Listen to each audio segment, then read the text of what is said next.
नमस्कार फ्रेंड्स, मैं सुशील कुमार आपके लिए फिर से हाजिर हूँ। और आज का video totally national safety conference पर आधारित है, जो हमारा अभी तक 1 से लेकर 12 तक नेशनल सेफ्टी कॉन्फ्रेंस आ चुका है। तो 1 बाय 1 देखेंगे और उसका मेजर रिकमेंडेशंस को देखेंगे। तो सबसे पहले फर्स्ट नेशनल सेफ्टी कॉन्फ्रेंस जो 1959 में आया और प्लेस ऑफ मीटिंग था कोलकाता। उसका मेजर रिकमेंडेशंस है फर्स्ट का, in problem of coal dust in mechanised mines. Mechanised mines में कोल डस्ट का प्रॉब्लम, इनफ्लेमेबल गैस से होने वाले health hazards, and education and training and protective equipments. इन सारी बातों के बारे में इसमें डिस्कस किया गया है। First national safety conference. Second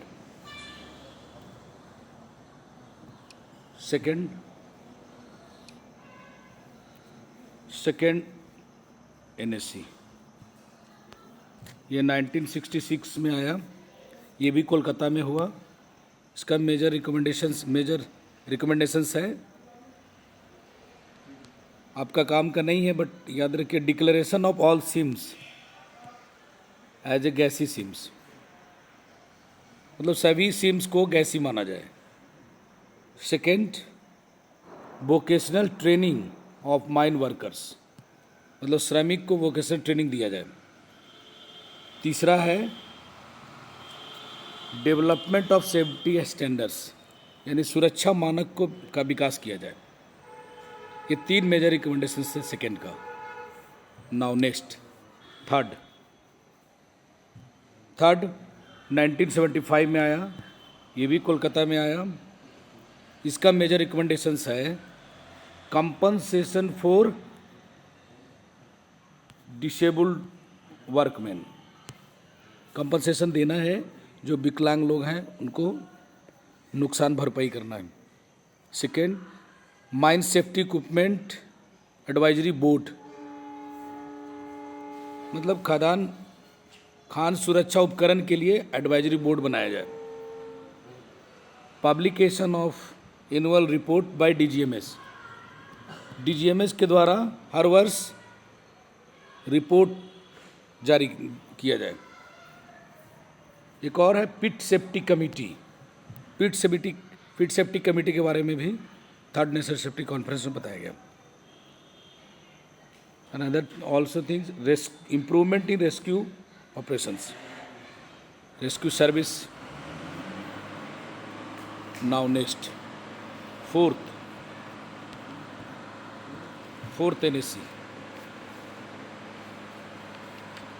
NSC, ये 1979 में हुआ। इसका भी प्लेस कोलकाता है।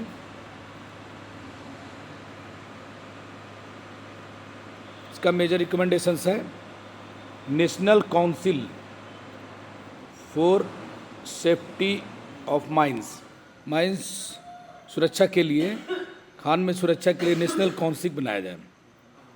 Alternate arrangement for power supply, मतलब एक पावर सप्लाई में अगर प्रॉब्लम है, उससे कहीं एक्सीडेंट की संभावना है, दूसरा अल्टरनेट पावर सप्लाई की सुविधा हो।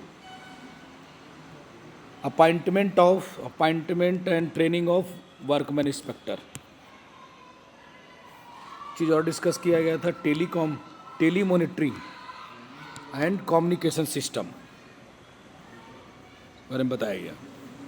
ठीक है फ्रेंड्स, चलिए नेक्स्ट, फिफ्थ NSC, 5वां नेशनल सेफ्टी कॉन्फ्रेंस। यह 1980 में हुआ।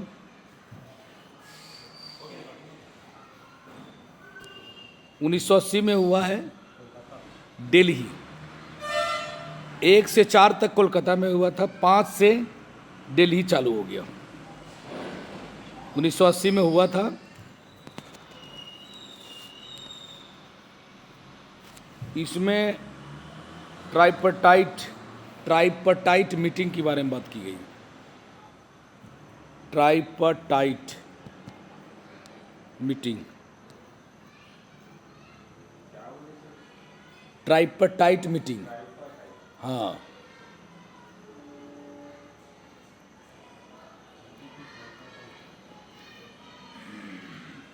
ठीक है। आईएसओ बनाने का भी बात इसमें किया गया, इंटरनल सेफ्टी ऑर्गेनाइजेशन।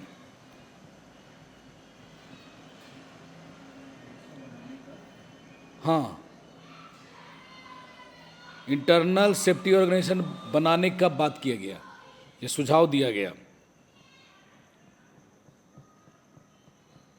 टेक्नोलॉजी विकसित करने का बात की गई,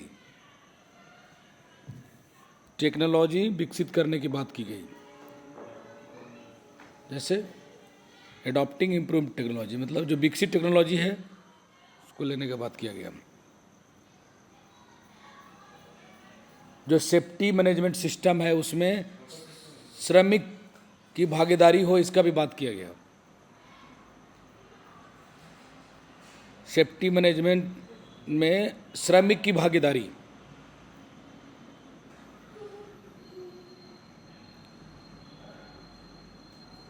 accuracy of the mine plan, accuracy of the mine plan, mine plan मतलब एक्यूरेट हो, त्रुटि उसमें ना हो, इसकी भी बात की गई।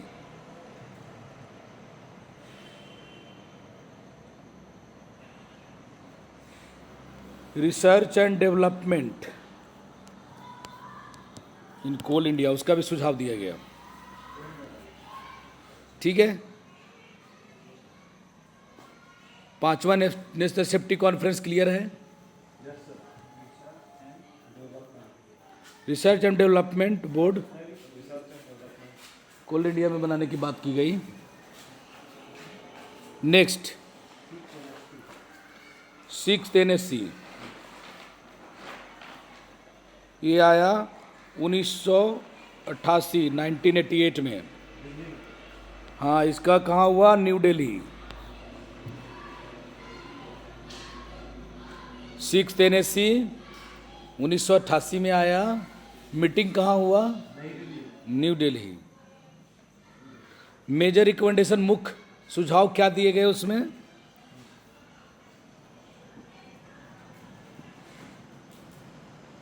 ISO to investigate all accidents, मतलब आईएसओ को बोला गया कि हर एक्सीडेंट की इंक्वायरी करिए। हाँ, आईएसओ को बोला गया एक्सीडेंट का इन्वेस्टिगेशन करिए। हाँ, accident due to dumper and trucks,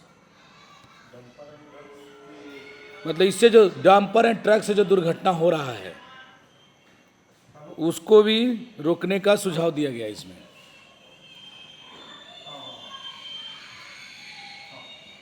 ठीक है। सबसे पहले आईएसओ को बोला गया कि आपको इंक्वायरी करना, इन्वेस्टिगेट करना एक्सीडेंट में, हर एक्सीडेंट में।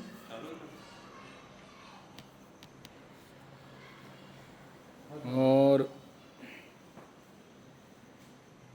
ठीक है, और डंपर और ट्रक से जो एक्सीडेंट हो रहे हैं उससे कैसे आप सुझाव दिया गया।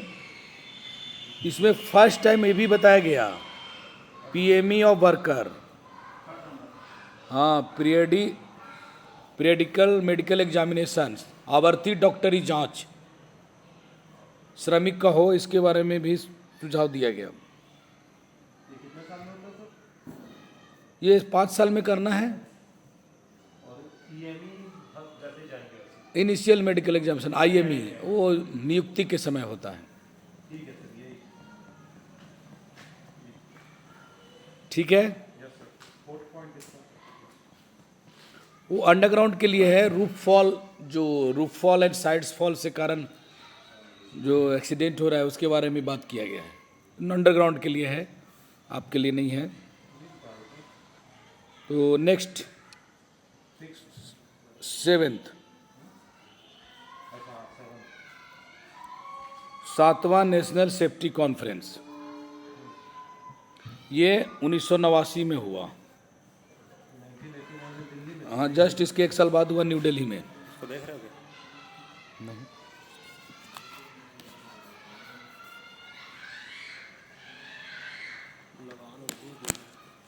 ठीक है।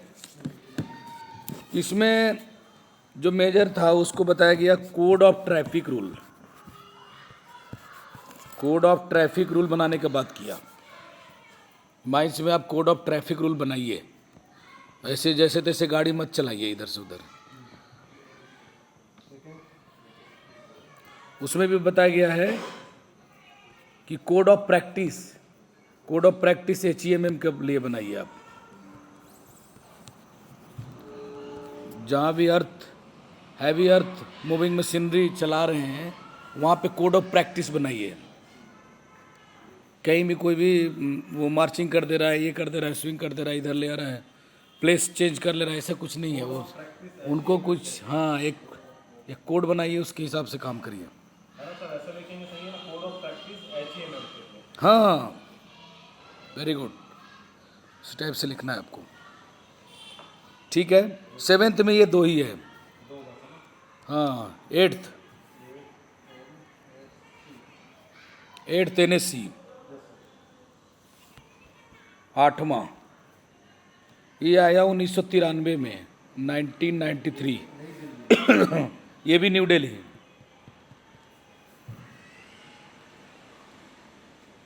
ठीक है। इसका मुख्य सुझाव है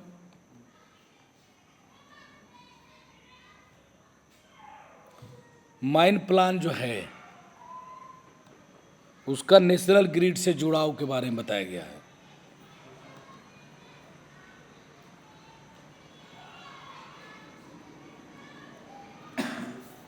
mine plan,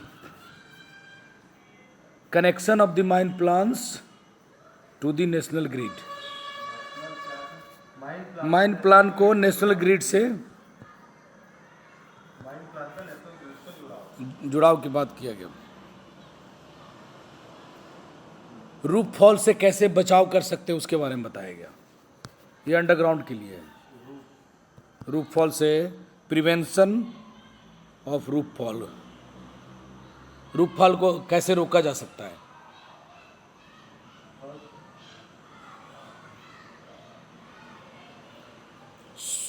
safety education of workers, मतलब श्रमिक को सुरक्षा शिक्षा देना है।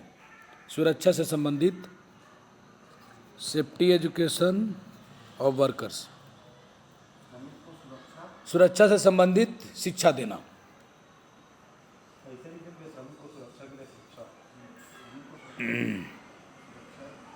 ठीक है।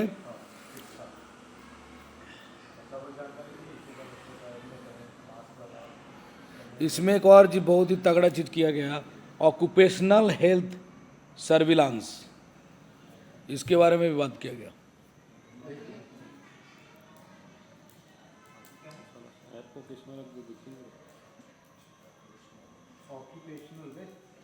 Occupational health surveillance,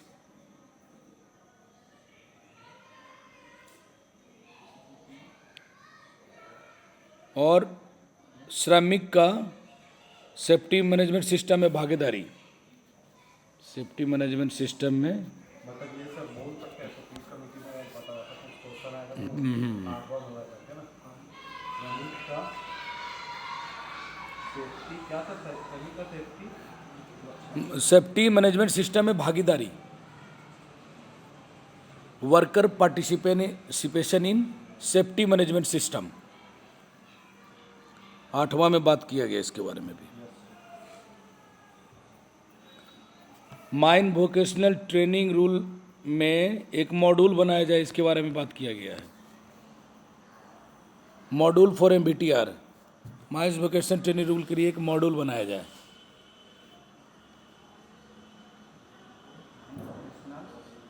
training rule के लिए मॉड्यूल बनाया जाए। मॉड्यूल ठीक है। पर 60 नेक्स्ट रुपए प्राप्त हुए। 9th NSC, ये भी न्यू दिल्ली में है। 9th हुआ है 2000 में।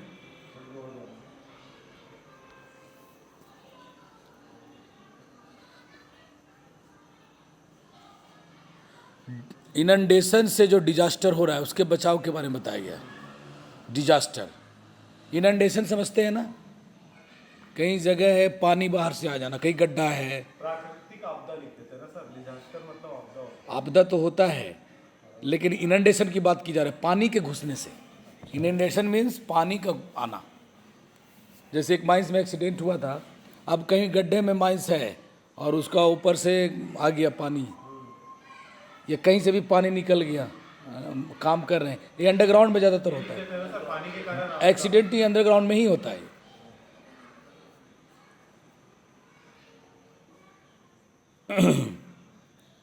इनंडेशन से होने वाले आपदा से बचाव कैसे कर सकते हैं उसके बारे में बताया गया। पानी के कारण आपदा के लिए सुझाव। हाँ, सेकंड, पर्याप्त कम्युनिकेशन, पर्याप्त कम्युनिकेशन के बारे में बात किया गया। Effective communication,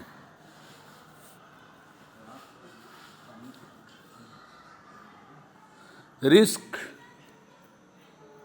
management and risk assessment,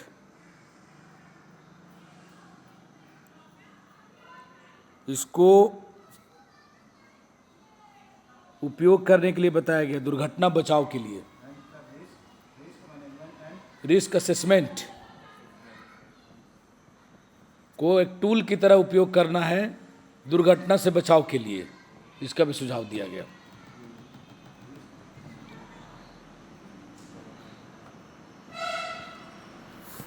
ठीक है, ऑक्यूपेशनल हेल्थ के बारे में बात किया गया। ऑक्यूपेशनल हेल्थ,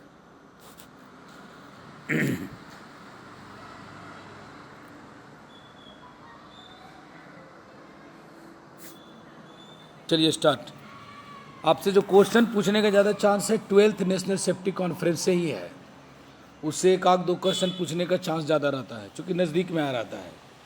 पुराने में पूछने का भी चांस है, जिसमें 10 बहुत ही महत्वपूर्ण है, 10 में बहुत सारा सुझाव दिया गया है। ठीक है, तो अभी नेक्स्ट 10th NSC, ये कब आया? 2007 में आया, ये भी न्यू दिल्ली में हुआ।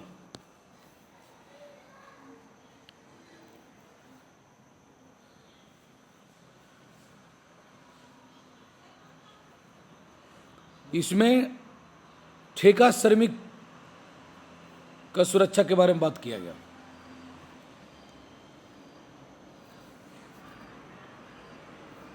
Contract works in relation to safety,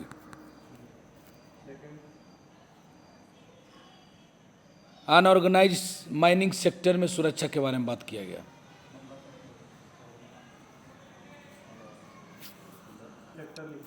हाँ, असंगठित अनऑर्गेनाइज्ड माइनिंग सेक्टर में सुरक्षा, सॉफ्टवेयर डाउनलोड करके रखा ना आपके लिए। सुरक्षा के बारे में बात किया गया। ठीक है, इसमें ये भी बात किया गया कि जो ठेका श्रमिक हैं उनके लिए सुनियोजित आवासीय कॉलोनियाँ, सुनियोजित आवासीय कॉलोनी बनाया जाए, जिसमें आपको स्वच्छ पानी हो, सफाई हो, गंदे पानी का निकलने का जगह हो।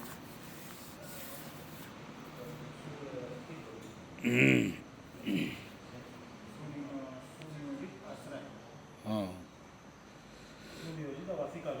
इसी में बोला गया है कि अगर श्रमिक ऐसे जगह में कार्य करते हैं जहां साउंड लेवल 90 डेसिबल से ज़्यादा है, तब उस केस में जब PME करेंगे तो श्रवण शक्ति की भी जांच करेंगे।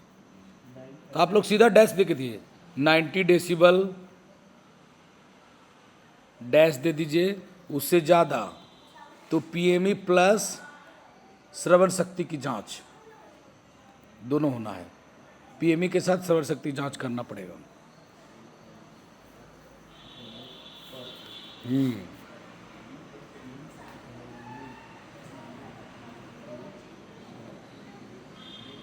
ठीक है, 90 डेसिबल से ज़्यादा हुआ तो जब आप वैसे व्यक्ति का पीएमई करेंगे तो उसमें श्रवण शक्ति की जांच जरूर करेंगे।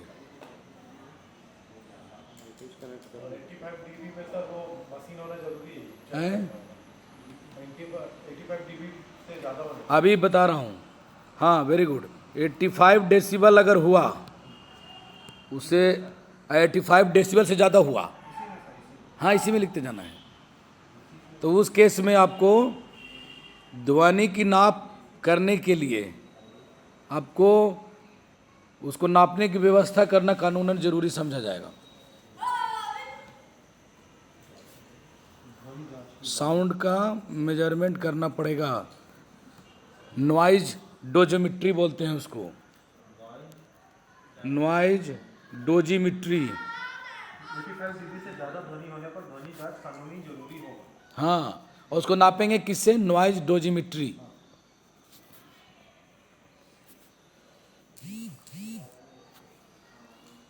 ठीक है।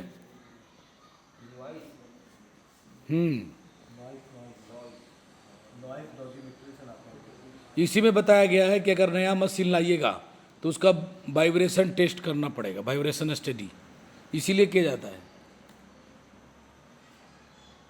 कंपन कितना कर रहा है वहाँ पे उसका भी देखना पड़ेगा, वाइब्रेशन स्टडी करना पड़ता है।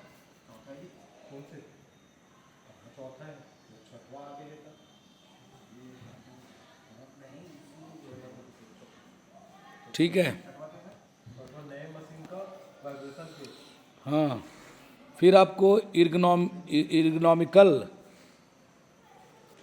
इर्गोनॉमिकल मूल्यांकन भी करना है। इर्गोनॉमी समझते हैं ना? इर्गोनॉमी मीन्स कंफर्ट लेवल। जैसे ऑपरेटर ट्रक या डंपर चला रहा है तो उसके लिए क्या आप दिए हैं सुविधा के लिए, उसको कंफर्ट किस में है चलाने में, ताकि कंफर्टेबल रहेगा तो सेफ ड्राइव कर पाएगा। हाँ, एर्गोनॉमी सेफ्टी से रिलेटेड है एर्गोनॉमी।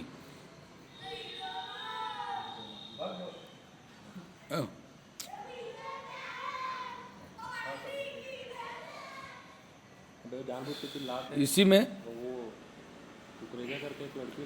पानी की नमूने का जांच 1 साल में करना है, इसी में बताया गया है। पोर्टेबिलिटी टेस्ट बोलते हैं उसको, पानी का हर 1 वर्ष में करना।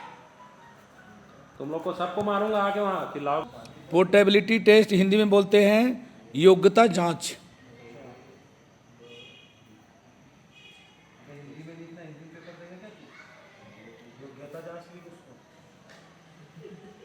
योग्यता जांच, पोर्टेबिलिटी टेस्ट। हाँ, पानी के नमूने का हर, हाँ ठीक है। इसमें और है, इम्पोर्टेंट पॉइंट है, 2 3 4 और है। इसी में बताया गया है कि अगर 100 या उससे अधिक लोग काम करते हैं, कोई प्राइवेट मैकेनाइज्ड माइंस है, तो वहाँ वर्कमैन इंस्पेक्टर रखना है। हम लोग क्या पढ़े हैं रूल में, 500 होने पे वर्कमैन इंस्पेक्टर रखना है, लेकिन ये बोला है कि 100 लोग भी हैं और मैकेनाइज्ड माइंस चला रहा है तो उसमें वर्कमैन इंस्पेक्टर रखना पड़ेगा। ये 10वां नेशनल सेफ्टी कॉन्फ्रेंस बोलता है। वो क्वेश्चन पूछेगा तो बता देगा आपसे कि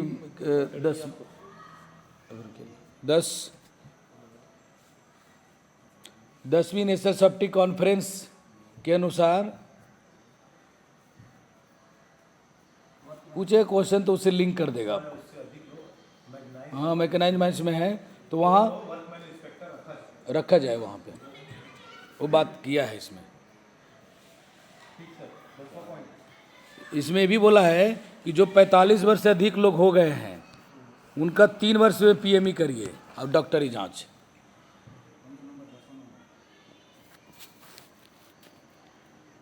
पैंतालीस वर्ष से ऊपर जो लोग हैं उनका पीएमई हर 3 वर्ष में करिए।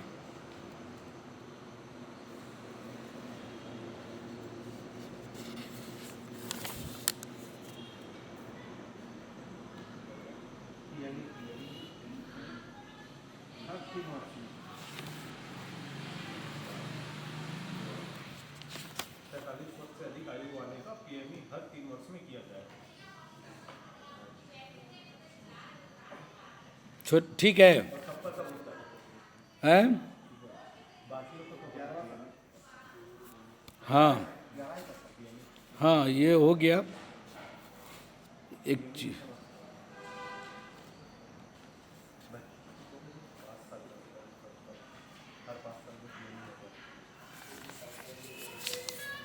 ठीक है, क्लियर हो गया? हाँ चलिए, 11वां बताइए सर। 11वां से वो बता रहे क्या पॉइंट की 11th national safety conference. Sir इसमें ना सर आपका ना रूल्स वाला ना दिया है सर स्टार्टिंग में ही रूल का 10वीं 11वीं 12वीं सेफ्टी कॉन्फ्रेंस ये तीनों दिया सर। वहीं से तो है, सब चीज़ बुक में है, पढ़ने वाला की कमी है।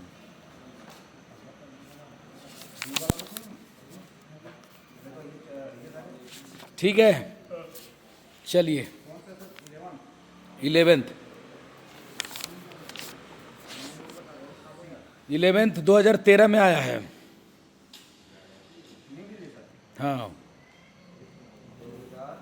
2013।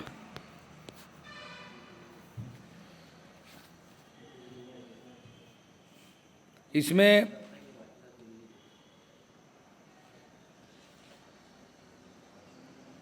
डीजीएमएस को कॉन्ट्रैक्ट, हाँ डीजीएमएस को कॉन्ट्रैक्ट से रिलेटेड नए, हाँ सर्कुलर और कानून का प्रावधान को बताया गया। ठेका जिसको बोलते हैं, कॉन्ट्रैक्ट में तो ठेका। कॉन्ट्रैक्ट में मतलब आपका ठेका में डीजीएमएस का सर्कुलर कानून का सभी का पालन हो, बोलने का इसका मतलब यही है। संबंधित क्या है सर? संबंधित कानून का पालन हो, जो ठेकेदारी का काम चल रहा है उसमें डीजीएमएस का जितना भी सर्कुलर है, कानून है, उसका पालन हो। ठीक है। और मैनेजमेंट, दूसरा पॉइंट है प्रबंधन के जानकारी के बिना ठेकेदार कर्मचारी की बहाली या बर्खास्तगी नहीं करेगा। हाँ, without knowledge of management contractor can not recruit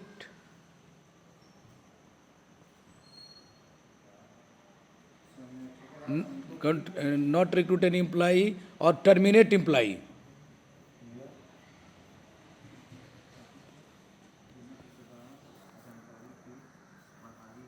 बहाली या बर्खास्तगी नहीं करेगा। जितना भी श्रमिक है, ठेका श्रमिक, उसका पेमेंट बैंक में किया जाए, बैंक के माध्यम से।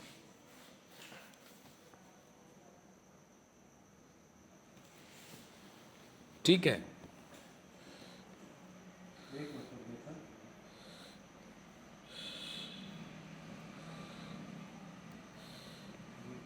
सॉफ्टवेयर रिकॉर्डिंग में डाल दूंगा। ठेका श्रमिक का वेतन बैंक के माध्यम से दिया जाए। ठीक है। और अगर नॉन रूटीन कोई काम करा रहे हैं जो कि डेली रूटीन में नहीं है, तो उसके लिए वर्क परमिट सिस्टम लागू किया जाए। हाँ, नॉन रूटीन काम अगर कराते हैं तो उसके लिए वर्क परमिट सिस्टम लागू किया जाए।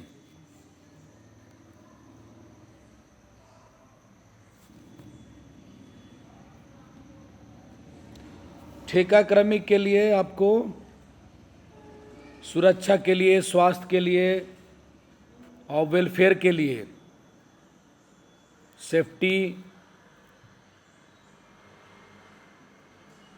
हेल्थ एंड वेलफेयर के लिए पॉलिसी बनाना है।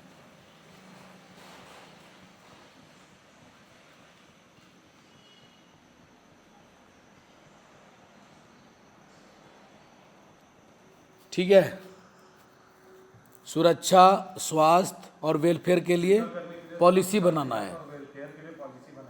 दुर्घटना हो गया,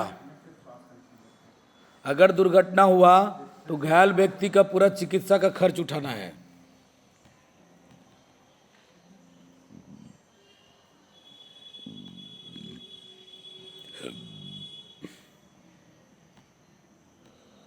जो ड्यूटी में घायल होता है कर्मी, उसका पूरा चिकित्सा सुविधा का खर्च उठाना है और मजदूरी का भी पूरा लाभ देना है उसको।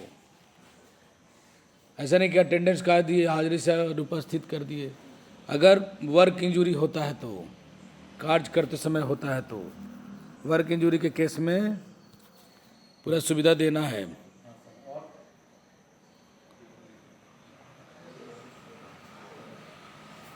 इतना ही है, 11th नेशनल सेफ्टी कॉन्फ्रेंस का इतना ही है। और आपको 12th का थोड़ा सा दे देता हूँ आपको। 12th national safety conference, 12th, इसमें तो सबसे पहले बात किया गया है कि इंफॉर्मेशन सिस्टम को एज ए टूल बनाइए माइनिंग इंडस्ट्री में। चल रहा है क्या? इंफॉर्मेशन टेक्नोलॉजी को माइनिंग इंडस्ट्री में लाना है, उसका उपयोग करना है।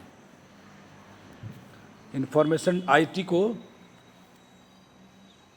इसमें लाना है। माइनिंग सेक्टर में आईटी का ज़्यादा से ज़्यादा उपयोग करना है, इंफॉर्मेशन टेक्नोलॉजी को। ठीक है, जो रजिस्टर है फॉर्म में, जिसको बोलते हैं एम्प्लॉय रजिस्टर, उसको डिजिटल करना है।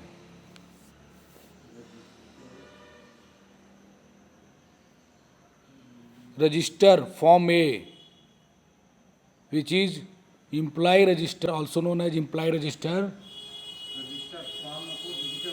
हाँ, उसको डिजिटल करना है। ठीक है,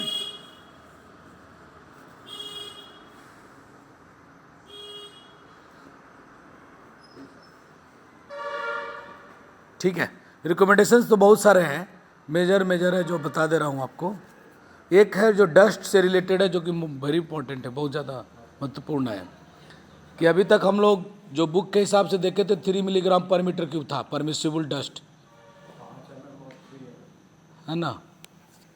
तो यहाँ पे जो है 12वीं सेफ्टी कॉन्फ्रेंस बोलता है कि अगर सिलिका 5% और उससे कम है तो वहाँ जो परमिसिबल रहेगा 1 मिलीग्राम पर मीटर क्यूब रहेगा। उससे ऊपर को हम वो स्वास्थ्य के लिए खतरा मानेंगे। 100 ऊपर रहेगा तो हाँ, 5% से कम है, कम है या 5% के बराबर है तो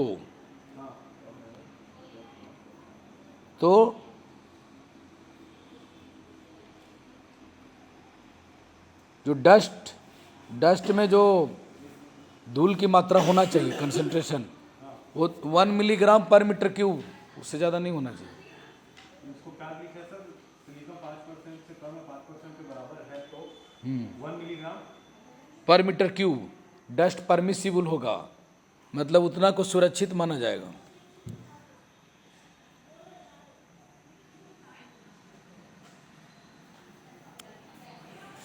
one milligram per metre cube in case of silica जो है 5% या लेस। ठीक है, तो सुरक्षित माना जाएगा।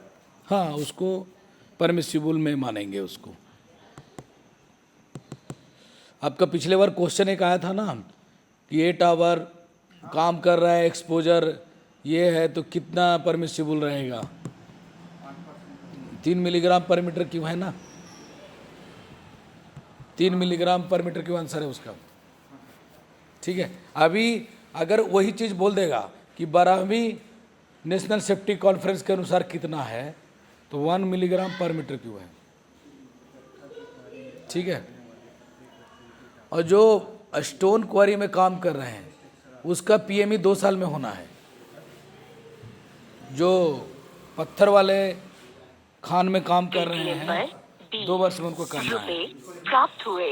स्टोन क्वारी, हाँ, स्टोन क्वारी में जो काम कर रहे हैं उनका जो पीएमई होगा वो 2 वर्ष में करना है। ठीक है, और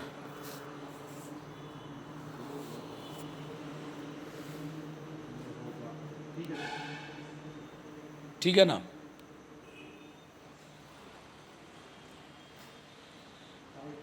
नए मशीन जो ला रहे हैं उसको मशीनरी रेफरेंस नंबर MRN एक नंबर भी देना है उसको। हाँ, मशीनरी रेफरेंस नंबर। कोई भी नया मशीन ला रहे हैं तो कैसे जानेंगे कि कौन सा मशीन है। अब मान लीजिए जेसीबी मॉडल है, कोबेल्को मॉडल है, हुंडई है, एक ही प्रकार का 4 मशीन आ गया, तो उसको नंबरिंग करने से पता रहेगा कि कौन सा नंबर मशीन का बात हो रहा है।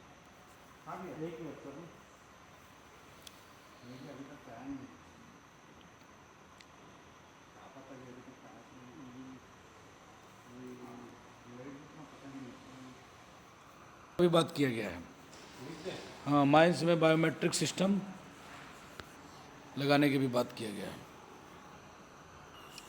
सेफ्टी मैनेजमेंट प्लान का इम्प्लीमेंटेशन के बारे में बात किया गया है।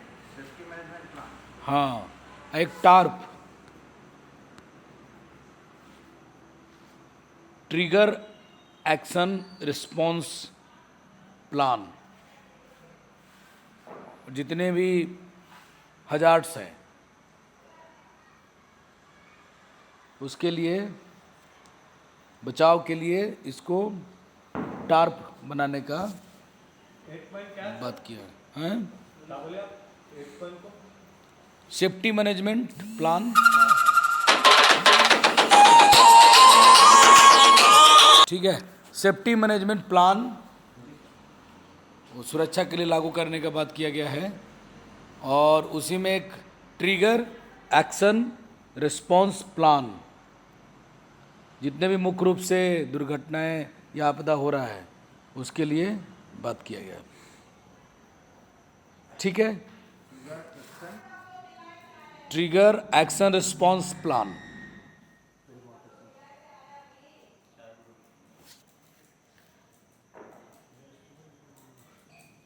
ठीक है,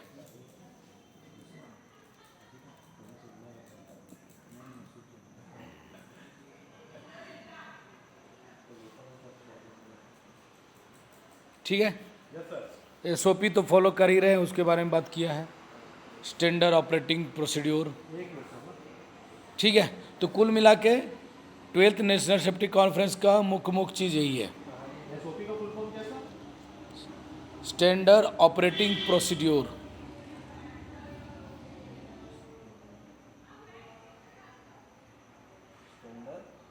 ऑपरेटिंग प्रोसीड्योर,